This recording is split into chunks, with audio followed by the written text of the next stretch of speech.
ये क्या? गोविंद दास जी ने श्रीनाथ जी को पानी में फेंक दिया, पर क्यों? जानने के लिए सुनिए ये कथा। गोवर्धन में हमारे श्रीनाथ जी के एक सखा हुए, गोविंद दास जी। तो जैसे ही गोविंद दास जी पद गाते थे तो गोसाई जी ठाकुर जी का श्रृंगार करते थे। जैसे ही गोसाई जी श्रृंगार लेने के लिए थोड़ा दूर जाते तो ठाकुर जी खड़े खड़े नीचे से एक मोती उठाते और मोती उठा के मारते टक्के गोविंद दास के सिर पर। और जैसे ही गोविंद दास के सिर पर लगती, गोविंद दास कहते, तुम मानेगा नहीं, रुक जा। तो जैसे ही वो मोती लेकर के वापस गोविंद दास मारते, तब तक गोसाई जी वापस आ जाते और गोसाई जी के आते ही वो मोती ठाकुर जी की जगह गोसाई जी के ऊपर जाकर लग जाता। गोसाई जी कहते, ए गोविंदा, तू ठाकुर जी को मोती मार रहा है।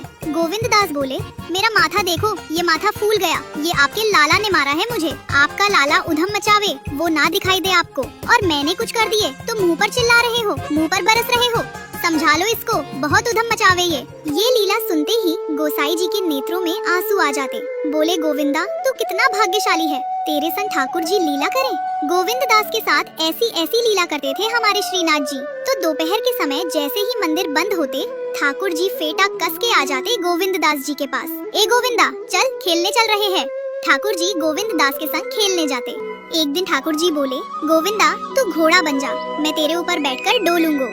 गोविंद दास जी घोड़ा बन गए, ठाकुर जी ऊपर बैठ गए और गोविंद दास की चोटी पकड़ पकड़ के ठाकुर जी चला रहे हैं। अब चलते चलते गोविंद दास रुक गए तो ठाकुर जी बोले, गोविंदा, चल, ए मेरे घोड़ा, चल।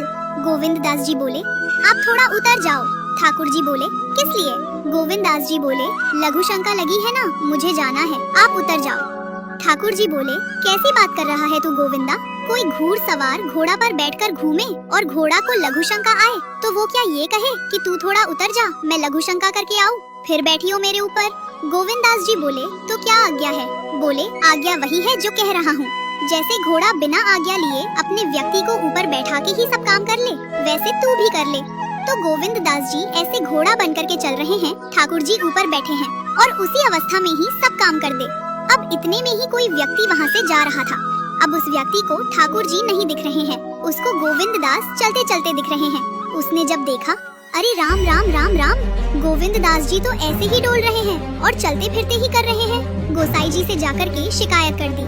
बोले, गोसाई जी, आपने गोविंद दास को बहुत सिर पर चढ़ा लिया है। गोसाई जी बोले, क्यों?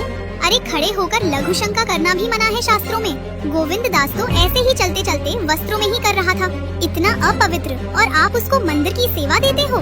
गोसाई जी को सुनकर के अच्छा नहीं लगा। शाम को स्नान आदि करके दूसरे वस्त्र पहन करके गोविंद दास आए।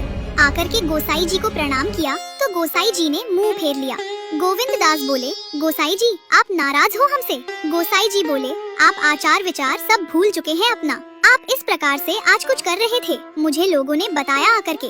गोविंद दास जी बोले, आपकी बात पूर्ण हो गई हो तो मैं कुछ बोलूं?